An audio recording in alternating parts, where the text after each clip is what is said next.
Fabricator, fitter at pipe fitter. Ano ang pagkakaiba? Fabricator, fitter, at pipe fitter. Tatlong trabaho na madalas na pagkakamalang pareho. Pero ano nga ba ang pinagkaiba nila? Una, ang fabricator. Sila ang gumagawa ng metal parts mula sa raw materials. Ginagamit nila ang welding, cutting, at bending para bumuo ng mga estruktura tulad ng beams at frames. 2. Fitter. Samantalang ang fitter, inaayos at ini-install ang mga gawa ng fabricator.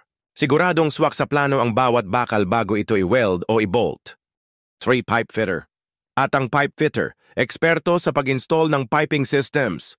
Sila ang nag-aayos ng mga tubo para sa tubig, gas o langis.